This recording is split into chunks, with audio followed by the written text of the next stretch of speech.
êtes sur Djoko FM 87.7, la radio communautaire de Rufisque. Ne quittez pas, dans quelques instants, le journal.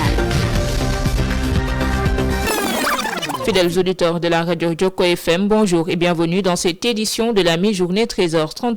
Tout de suite, le sommaire. Revalorisation des indemnités de logement des agents de l'État, le CELS a satisfait mais exprime toutefois des réserves majeures à suivre le secrétaire général dans ce journal. Visite du ministre de l'Environnement à Bargny, Abdourahmane Diouf s'engage à la préservation du littoral, à suivre le compte rendu de notre stagiaire Abibou Wandiaye. Éducation inclusive, l'ONG Humanité Inclusion déploie ses moyens pour un accès favorable aux personnes en situation de handicap dans les écoles. Le chargé du projet interviendra dans ce journal et sera notre invité à la fin de l'édition. Le CNRA remplacé par le CNRM, une nouvelle organe vers la régulation des réseaux sociaux, à suivre les éclairages. Et puis sport, 10e journée Ligue 1 sénégalaise. AGEL de Rufisque victorieuse ce mercredi, 2e du classement, tandis que le TFC tenu en échec se retrouve à la 7e place. Et puis CAN Maroc 2025, quart de finale Sénégal-Mali. Pape Thiaw prône la discipline et la rigueur pour faire face à la technicité des Aigles du Mali. Le tout ce sera dans l'actualité sportive qui marquera la fin de cette édition. Voici pour le sommaire, tout de suite le développement.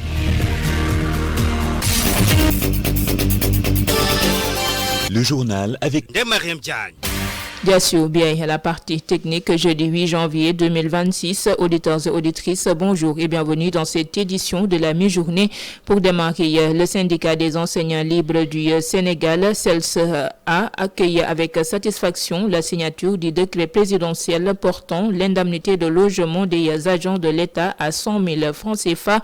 Cependant, le syndicat pointe du doigt un déséquilibre persistant dans le système de rémunération. Ibrahima Kambi, le secrétaire général, que je vous propose d'écouter. Dans un premier temps, en tant qu'organisation syndicale, nous nous réjouissons véritablement de cette augmentation-là, parce que pour nous, tout ce qui contribue à l'amélioration des conditions de vie ou de travail d'un travailleur, vraiment nous sommes preneurs et nous applaudissons des deux mains. Cependant, nous avons des réserves par rapport à beaucoup de choses maintenant. Nous voyons que nous sommes dans la continuité du dérèglement du système de rémunération de l'État. Depuis le gouvernement du président Abdoulaye Wade, en passant par le gouvernement du président Macky Sall jusqu'à présent, les gens prennent des décrets et contribuent véritablement à dérégler de manière notoire véritablement le système de rémunération de l'État. Au départ, on se disait que l'indemnité de logement avait un soubassement. Elle trouvait sa pertinence dans le fait que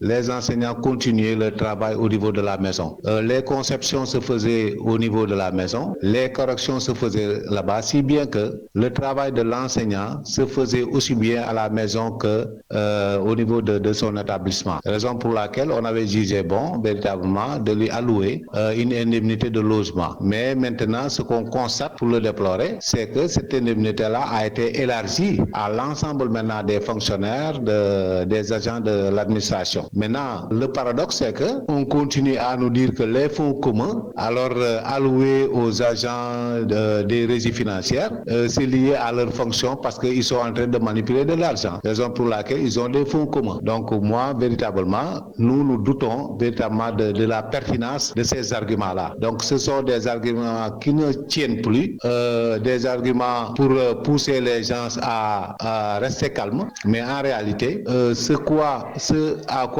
on assiste, c'est que véritablement les gens sont dans le clientélisme, simplement. Donc il nous faut véritablement aller dans le sens de revoir définitivement le système de rémunération de l'État du Sénégal. Ibrahima Kambi, secrétaire général du CELS, qui est intervenu sur le décret présidentiel signé par le président de la République et le Premier ministre. Selon le gouvernement, cette mesure s'inscrit dans le pacte national de stabilité sociale pour une croissance inclusive et durable. Elle vise également à améliorer les conditions de vie et de travail des agents publics pour garantir un service public plus efficace et de meilleure qualité. Je l'ai annoncé tantôt dans les titres, le projet d'éducation inclusive porté par l'organisation Humanité Inclusion déploie ses dispositifs dispositif sur le terrain, alors que la question de l'accès des élèves sourds à un enseignement adapté reste entière. Marius Clotilde Sagna, chargé du projet, revient sur la stratégie de déploiement et la couverture géographique de cette initiative. Nous l'écoutons au micro de Hadi Djamé. En ce qui concerne la couverture géographique et institutionnelle, le projet s'est concentré sur des établissements stratégiques dans les régions de Dakar et de Ziguinchor. Région de Dakar, le dispositif a été déployé dans 6 établissements scolaires, répartis équitablement entre l'élémentaire et le moyen. Enseignement élémentaire, l'école Caserne Samba Diéry Diallo de l'IEF de Dakar Plateau, l'école Apix Guinaw Rail Sud de l'IEF de Pikine et l'école Thiawlène de l'IEF de Rufisque commune. Enseignement moyen, collège, CM Mame Thierno Birahim Mbacké de l'IA de Dakar, CM Apix Guinaw Rail Sud de Pikine, de l'IA Pikine Guédiawaye, CM Matar Seck, IA de Rufisque. Région de Ziguinchor. Dans le sud du pays, l'intervention s'est focalisée exclusivement au sein de la commune de Ziguinchor, ciblant un cycle complet d'inclusion. Élémentaire, école Elhadji Omar Ndiaye de l'IEF de Ziguinchor, moyen CM Bokot Sud de l'IA de Ziguinchor. Cette sélection d'établissements miroirs, binôme école-collège par zone, vise à garantir la continuité pédagogique des élèves sourds de l'élémentaire vers le secondaire. Marius Clotilde Sagna, chargé du projet d'inclusion dans l'organisation Humanité et Inclusion, il sera notre invité du journal. En attendant, restons dans ce cadre avec l'école inclusive Thiawlène Bout qui s'illustre brillamment cette année aux examens du CFE et de l'entrée en 6e. Un succès qui vient valider les efforts de l'organisation Humanité et Inclusion et des acteurs de terrain pour l'intégration des élèves à besoins spécifiques. C'est une performance académique modèle d'intégration réussi. Daoud Diouf, le directeur de l'école, fait un retour sur ces chiffres qui redonnent espoir aux parents et aux encadreurs. Nous l'écoutons toujours avec Hadi Djamé. Nous avons présentement au niveau de l'école, pour les nouveaux recrues aussi, nous en sommes à 6 élèves recrutés cette année. C'est des enfants vivant avec la surdité, c'est des sourds-muets. Maintenant, l'année dernière, au CM2, pour les résultats dont vous parlez, nous avions 3 candidats. Il y avait 2 garçons et une fille. Dieu merci, tous les 3 ont réussi et au CFE et à l'entrée en 6e. Donc, également pour cette année-ci, nous en sommes à 3 candidats également qui sont en classe de CM2, qui préparent l'examen de cette année, qui sont en classe de CM2. Et parmi les 3 candidats de cette année également, nous en sommes à 2 garçons et une fille. L'information en bref, le ministère de l'Éducation nationale a publié le calendrier des compositions du premier semestre. Les classes d'examen, à savoir les terminales et 3e, passeront leurs tests du 20 janvier au 6 février et les autres classes 6e, 5e, 4e, seconde et première sont programmées au plus tard pour le 9 mars prochain. Djoko FM, invitez-vous à l'information de proximité. L'information en bref, dans le cadre du protocole tripartite entre la centrale électrique sénégalaise, la mairie de Bargny et la Sénélec, une réunion d'évaluation de l'exercice 2025 est organisée ce jeudi à la mairie de Bargny. Cette rencontre présidée par le directeur de la Sénélec est une occasion de faire le point sur les 600 millions de francs CFA injectés à Bargny. Nous y reviendrons un peu plus largement dans nos prochaines éditions avec Seydina Hassan Mbeng. Le CNRA, Conseil national de régulation de l'audiovisuel, est remplacé par une nouvelle organisation. Il s'agit du CNRM, Conseil national de régulation des médias. Ces décisions prises lors du Conseil des ministres de ce mercredi étaient très attendues selon le président de l'Union des radios communautaires et associations du Sénégal qui s'inquiète de la place des radios communautaires dans cette nouvelle organisation. Taledjeng, que nous écoutons au micro de Ramatoulaye Diouf. Seulement, ce que je peux dire, ça a été prévu depuis l'adoption du code électoral de 2017. Ça faisait partie quand même des... Heureusement qu'aujourd'hui, on a acté, disons, cette migration du CNRA vers un autre organe. Parce qu'en réalité, le CNRA avait des limites juridiques pour prendre en compte l'ensemble du secteur pour sa régulation. Parce que ce que les gens ne savent pas, le CNRA n'avait pas compétence à réguler les réseaux sociaux. Et aujourd'hui, le nouveau organe va réguler l'ensemble de l'écosystème d'une manière générale. Maintenant, du nom du CNRA à une l'autre, c'est pas tellement important. Ce qui est important, c'est maintenant le contenu législatif qui va se trouver dans ce nouveau organe. Et c'est là justement, où nous, en tant que radio communautaire, nous devons discuter pour faire savoir aux autorités que les radios communautaires ont une place dans ce nouveau dispositif pour qu'on puisse prendre en charge leurs préoccupations. Parce que c'est un secteur qui ne cesse de croître, mais c'est un secteur aussi à problème. Il faudrait que maintenant qu'il y ait une chose qui est destinée aux radios communautaires dans ce sens-là, pour qu'il y ait véritablement une mainmise, c'est trop dire, mais en tout cas une régulation du secteur à partir de ce nouveau organe. Toujours dans ce cadre, cette fois-ci avec le président de l'association des professionnels de la presse qui salue la mesure, mais pour Ibrahim Lissa Faye, les acteurs n'ont pas été associés à l'élaboration des textes de cette nouvelle organe. Ces propos toujours au micro de Ramatoulaye Diouf. Nous avons appris l'adoption hier en Conseil des ministres d'un nouveau Conseil national de régulation des médias qui va remplacer le CNRA, et ce que nous saluons parce qu'en réalité l'organe qui est là est désuète et dépassé depuis très longtemps et n'avait plus les pouvoirs ni les moyens de réguler le secteur des médias. Et d'ailleurs, c'est pour cette raison-là que toutes les dérives et tous les problèmes que nous vivons aujourd'hui, c'est en partie à cause de l'absence d'un organe de régulation au pouvoir étendu, mais aussi surtout capable de faire face aux défis du moment. Mais ce que nous dénonçons, c'est la démarche cavalière, clivante et surtout exclusive du ministère de la Communication. Parce qu'en réalité, depuis le 24 janvier 2025, nous, on n'a pas été impliqués dans aucune de ces rencontres-là pour la mise en place de ce nouvel organe. Et donc, ce qui est quand même à dénoncer. Donc, ce qui fait qu'aujourd'hui, nous n'avons connaissance d'aucune disposition ou en tout cas de rien du tout de ce texte-là. Donc, ce texte nous est étranger comme tout le monde et que nous allons vraiment le découvrir comme tout le monde en tant qu'acteur. Et pourtant, la tradition voulait, et c'était toujours le cas, à chaque fois qu'il y avait une réforme, qu'on implique les acteurs, qu'ils amènent leur input et surtout, en fait, qu'ils partagent et que ça fasse l'objet de consensus. Mais cette fois-ci, c'est un cercle fermé de juristes quand même qui ont eu à travailler sur le document. Et nous, en tant qu'acteurs, en tout cas, on ne peut pas aujourd'hui dire que nous avons participé à l'élaboration. Ça, je tiens quand même à le dire. Mais nous espérons en tout cas que nous n'aurons pas droit à, disons, un monstre ou à un gendarme qui va venir imposer, disons, aux médias une ligne de conduite sans, disons, des concertations nécessaires, sans les consensus nécessaires, parce qu'en réalité, le monde ne peut pas se faire en un seul jour. Vous suivez le journal sur Joko FM. La première radio du département de Rufisque a barré la préservation du littoral est devenue une priorité cruciale face aux défis environnementaux.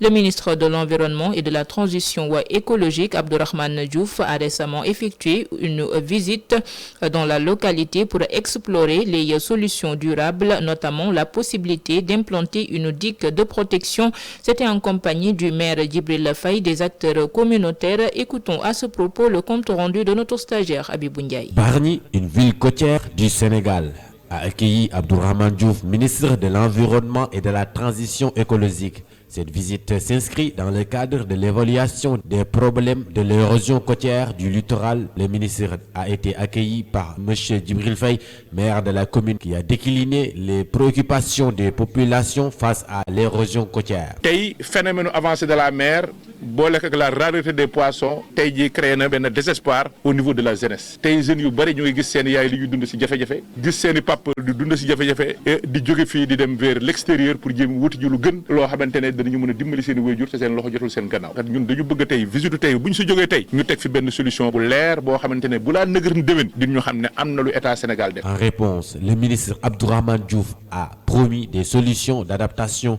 pour soulager la peine des populations face au changement climatique.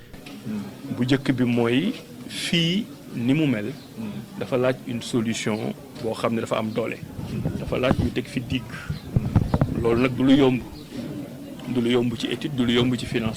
Une solution d'urgence a été engagée. Nous remercions le Premier ministre et le président de la République, Bassirou Diomaye Faye, qui ont accordé un budget de 800 millions de francs CFA, spécifiquement pour Bargny. Nous avons discuté avec les génies militaires pour la construction d'un arrosement afin de contenir l'érosion côtière. ñoom la ñu wax am nañ budget bi man dem naa assemblée voté nañ ko mu ngi ci budget 2026 waxtaan nañ ak génie militaire mën na ko defar. Le ministre a ensuite mis en avant le projet ambitieux de 50 milliards de francs CFA qui sera soutenu par le gouvernement sénégalais, les Pays-Bas et d'autres bailleurs de fonds. ci mbirum littoral bi maanaam mbirum géej gi nga xam ne moo ñu fi indi tey am na luy niroo solution. Concernant le problème du littoral qui a motivé notre visite ici à Bargny, il existe une piste de solution. Toutefois, que nous sommes en train de gérer. Le maire Djibril Faye a exprimé son optimisme quant à la collaboration entre le gouvernement. ñii fi jaar bari na depuis Macky Sall ba léegi bépp état boo xamante ne toog na fi jaar nga fi xam li fi xew mais bu ñu demee solution du am ñun nag li ñu bëgg mooy à partir d'aujourd'hui solution am te yaakaar naa ne état bi mu ngi ci loolu parce que tey bokk na ci priorité yi nga xamante ne ministre bi wax na ko waaye directrice de l'environnement tam aussi wax na ko ñëw ni fi ay yoon nemmeeku li fi xew te nag comme que nemmeeku gi xam nañ li fi xew lan la li ci des mooy ñu wut ci ay saafara. Les discussions se poursuivent et l'engagement de toutes les parties semble être un pas prometteur vers un avenir plus sûr pour cette communauté côtière. Merci Habibou Ndiaye. Prévision météorologique, les précipitations enregistrées depuis hier mercredi vont se prolonger jusqu'au matin du vendredi 9 janvier selon l'ANACIM, l'Agence nationale de l'aviation civile et de la météorologie, un phénomène qui va inquiéter le monde rural comme nous l'explique Mora Kébé, ingénieur prévisionniste à l'ANACIM que nous écoutons. Donc c'est une situation météorologique qui est typique à cette période et qui est souvent causée par un conflit de masse d'air entre une masse d'air frais et humide en provenance de l'Europe et qui descend jusqu'à l'Afrique de l'Ouest pour y trouver une autre masse d'air relativement chaude. Et le mélange de ces deux masses d'air a conduit à la formation des nuages. Ces nuages se sont densifiés par la suite pour donner des pluies faibles à localement modérées. Voilà de manière ramassée ce qui explique un peu la situation que nous avons observée hier et qui compte maintenant persister durant cette journée et jusqu'à la matinée de demain. Donc des pluies faibles à localement modérées et qui puissent aussi être accompagnées d'orages peuvent en tout cas être observés sur une grande partie du territoire national, donc entre cette journée et jusqu'à la journée de demain. Donc c'est une situation qu'il faut vraiment prendre en compte puisque vu les dégâts que ça peut causer, puisqu'on se rappelle de l'année 2002, donc une telle situation avait provoqué donc une perte de bétail, mais également des conséquences sur les récoltes et les personnes âgées. Donc voilà pourquoi l'ANACIM vous invite à prendre les précautions nécessaires donc, pour ne pas être affecté par ce phénomène météorologique. Le journal des sports sur Joko FM.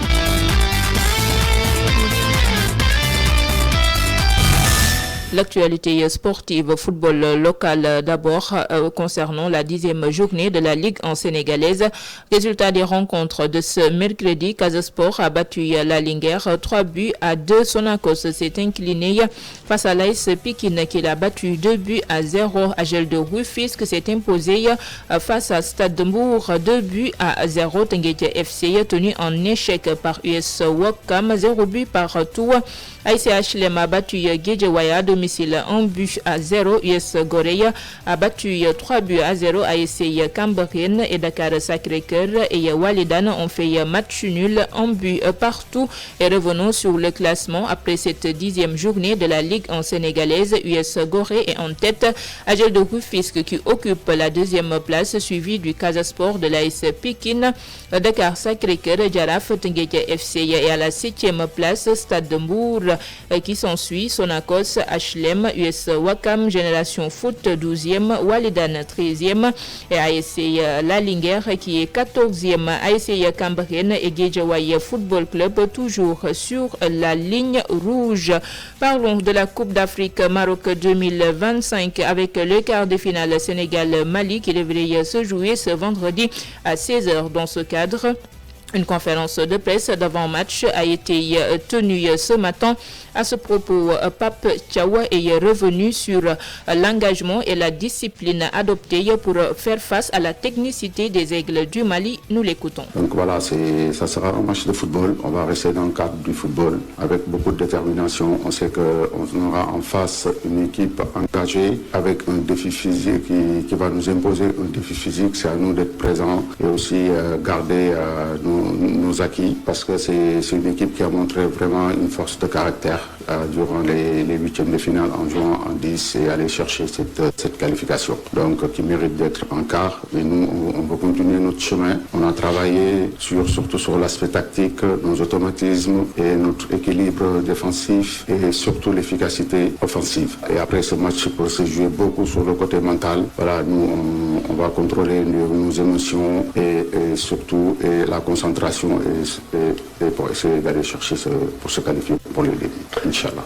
Lors de cette conférence de presse, plutôt l'entraîneur des Aigles du Mali a souligné que le Sénégal était une grande équipe et qu'ils feront de leur mieux pour gagner. Face à ce défi, le milieu de talent des Lions, Pape Gueye, est revenu sur l'engagement et la détermination de ses coéquipiers pour remporter cette quart de finale. Nous l'écoutons. C'est vrai qu'on prend énormément de plaisir avant chaque match, chaque entraînement. On écoute vraiment les consignes du coach. Donc je pense qu'on doit continuer sur notre lancée, c'est-à-dire juste faire ce qu'on sait faire, c'est-à-dire de jouer au football, de mettre du rythme. Et je pense que face à cette équipe du Mali, il faudra continuer à faire de ce qu'on fait de bien. Et voilà. Le coup d'envoi ce vendredi à 16h Mali-Sénégal pour la première quart de finale de cette Coupe d'Afrique 2025 et à 19h le Cameroun va jouer contre le Maroc.